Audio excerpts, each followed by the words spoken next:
and is going to help us tell folks about it.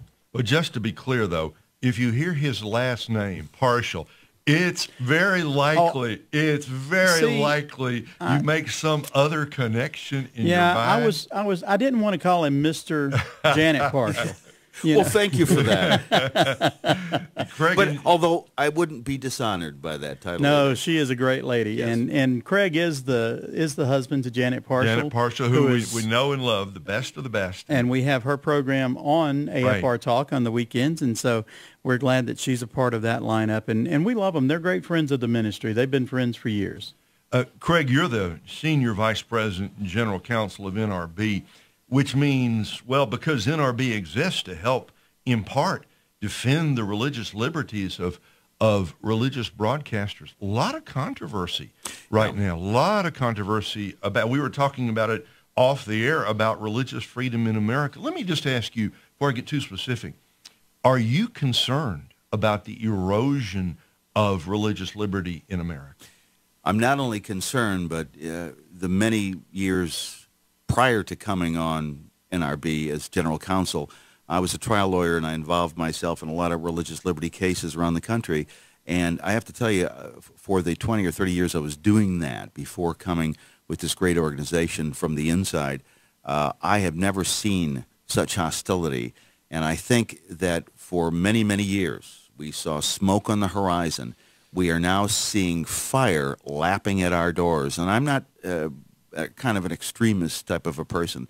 Here at NRB, we don't make dire predictions from day to day. But we're very, very concerned. We're so concerned that we really think that this is a historic moment for the concept of religious liberty in America. The reason I say that is because things are being said and proposed right now that never could have been conceivable at any other time in American history. They would have been denounced as un-American, as destructive of the basic concept of liberty, and yet they're happening so fast now we can hardly keep up with them. Well, what I want to ask is where this is coming from. Is this a, quote, White House problem, a Democrat-Republican problem, or does it go deeper into what's happening inside our culture? No, I think it's a great question, and unfortunately it's a deeper problem. It's a worldview problem. It's a view about failing to understand what the founders meant about limitation of government power. You know, Alexis de Tocqueville was this French historian who came over in the early 1800s at the request of the nation of France to investigate America, this burgeoning miracle of a constitutional republic, to see what it was that accounted for our success. And he took a look at our success, and then he looked at the risks of this kind of constitutional republic. And here's what he said. It was very interesting, and I thought it was very, very timely.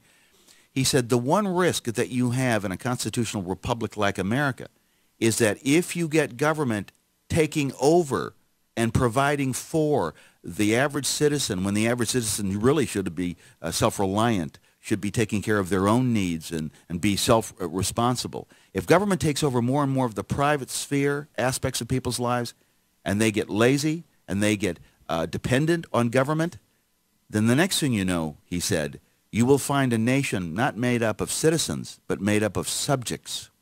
And he was talking about subjects in a tyranny or in a monarchy, the kind of history that France had. Well, that's what we're seeing. We're not seeing a monarchy, but we're seeing a monarchy-like approach to government, where government will rule as long as they take care of our needs, our health insurance, our day-to-day decisions. We will be dependent on them. We will have less say than we ever had. And the growth of government, the power, the audacity, the arrogance of some of these government measures, like Obamacare #1 and then the HH mandate #2, are breathtaking. Well, let's just take those one at a time. Take Obamacare, take the HHS mandate, unpack those a little bit from the religious freedom point of view. Yeah, well, let's just talk about basic liberty. Okay. You know, when John Adams, in the waning years of his life, was writing letters back and forth to Thomas Jefferson about reflecting on the Revolution and the Revolutionary War, the Declaration, the band of brothers that went out and shed their blood, their lives, their fortunes, and put it all in the line for American liberty. He said, what were the two things that brought this army of heroes together to fight for our nation? He said there were really two principles that cemented us. And he said, number one, our understanding of English and American liberty. In other words, they were schooled in the history of the concept of freedom and liberty.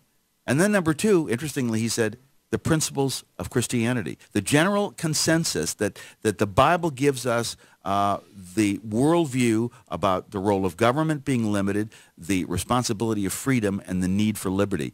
So those guiding principles, now the farther we've gotten from them, the more people are not questioning the extent to which, for instance, Obamacare says, we will tell you, you must be insured. We're not going to say, like we have for decades and decades and decades, we will regulate the insurers to make sure you're not defrauded when you decide on your insurance company. We're now saying you will be insured. We will tell you the kind of insurance that you will have, and we will tell you the kind of coverage that you must pay for regardless of your beliefs or your conscience. And then that gets to the HHS mandate issue.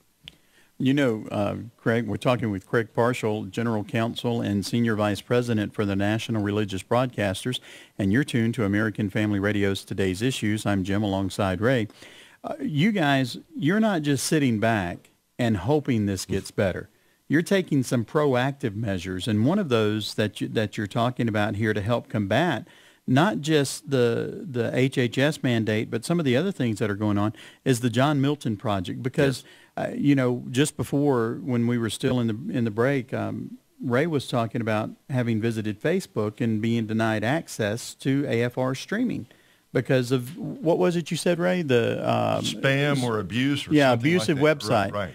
And that really does come into what the John Milton Project does as far as fighting for free speech. Well, let's spotlight this in terms of our discussion right now. Our ability as the alternate media to tell people out there the truth about the effect of Obamacare and the dangers of the HHS mandate, telling people of faith you must provide insurance to your employees that will allow them to have abortion-inducing drugs, regardless of what your belief on sanctity of life is. You will do this. Our ability to speak on that is dependent really on our ability to participate in the marketplace. Now, you know the history of NRB, and that is back in the 1940s, we found ourselves entirely on the verge of being shut out of the major media at that time, radio and television, by a handful of networks. Now, NRB was formed, we pushed back, and we got onto those venues, and we've been on ever since. But now we have the new media. And it's no longer, I guess, new because everyone uses it. You talk about the AFR's extension into the new media on Facebook and so forth. And every radio and television station I know utilizes these new media devices, whether it's iPhones or Facebook social networking sites. So if we are, by decision of a handful, again, of new media moguls, taken off those platforms, the American people will not hear the alternate news, will not hear the kind of things we're discussing freely right now. So we decided a few years ago that this might be a threat, and we wanted to take a look at it. And so we formed the John Milton Project for Free Speech. But this was before Apple decided to kick off Charles Colson's Manhattan Declaration because it had a Christian viewpoint. Before Apple then screened and then blocked Exodus International a month later because it was a Christian viewpoint on the issue of homosexuality and recovery from that lifestyle.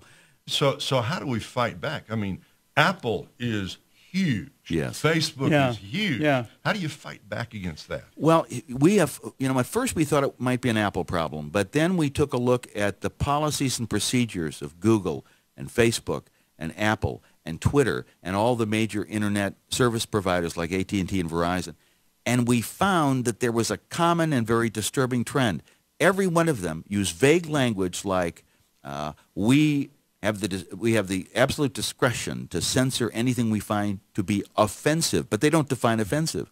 What that really means is if you're against the popular culture, if you're politically incorrect, we'll probably block you. Now, the problem with that is very obvious. We all depend on these devices. So what do we do? Well, we formed this organization, or this project within NRB, to start having a national dialogue among experts. So we have had a series of roundtable discussions in Washington, D.C., usually about 2 a year. And we bring together media technology people. Some of them wouldn't agree necessarily with a Christian worldview, but they see the dangers of censorship. And so we also have former and present FCC commissioners who have come onto these panels, and we've discussed this.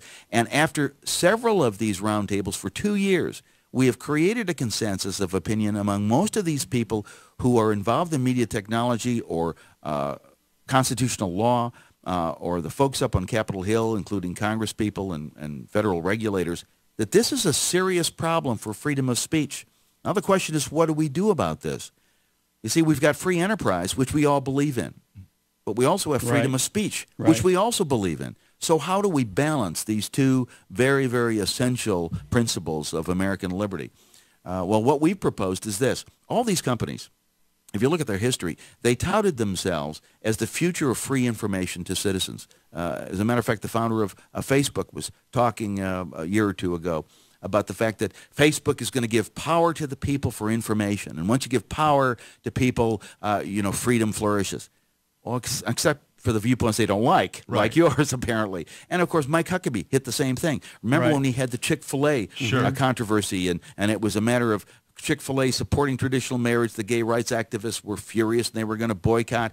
Well, that's fine. Freedom of marketplace of ideas. Everybody has a chance to speak their views. No, not necessarily. Mike Huckabee supported Chick-fil-A's biblical view of marriage. His Facebook was shut down until millions of people ended up protesting. Now, if a person with that large a public footprint, like Mike Huckabee, can be shut down arrogantly by Facebook, what power do we have as average citizens when our local Facebook page gets taken down? So here's what we're doing. We're proposing, and we have proposed, something called a free speech charter for the Internet. We've simply said to these companies, yes, you're private enterprises, and we respect that. We love your innovations. I normally walk around with my iPad, but we love your devices and your innovation. But we need you to respect a higher view of free speech values. So here's what we propose, and we proposed it on Capitol Hill last September. We got a very warm response from the so-called media technology experts. Now we're waiting for the companies to agree with us. Just take the First Amendment as it exists right now, and it right now only applies to government agencies. Government state actors is what the law says.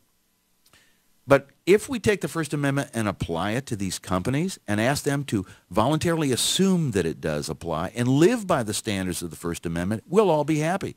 And the Supreme Court's done a pretty good job in the free speech area, not in the religious liberty area, unfortunately, but in the free speech area, of telling us the discrete, narrow number of exceptions to free speech, like inciting people to violence, or pornography when it's exposed to children in the case of indecency, the FCC, or obscenity, or fraud, or using your speech as a way to accomplish a criminal enterprise. You know, these are limited exceptions. Most lawyers can define them with agreement and consensus.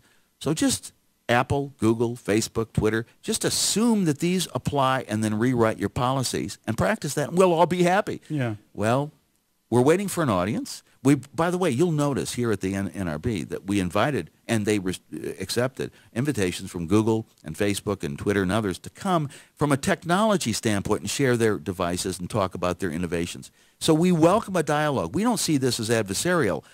Unfortunately, if this pattern does not stop, if it doesn't cease, then really Americans are only going to have one alternative, and that is to ask Washington, D.C., and we're reluctant to do this, but ask Washington, D.C. to start regulating these as social utilities the way we had to regulate telephone companies and water utilities and so forth. Now, we don't think that's the best alternative because that's expansion of government, but we're asking these companies really to dialogue with us and with other like-minded organizations to rewrite their policies and their practices so they start respecting free speech. At what point, though, if we look at this and take, for example, AFR, pardon me, NRB and some of the other things, it's not that big of a leap if I choose to link my personal page to AFR for them to shut that down. Yes. So we've moved past AFR's point of view, yes, sir. And we've moved into my point of view that now I can be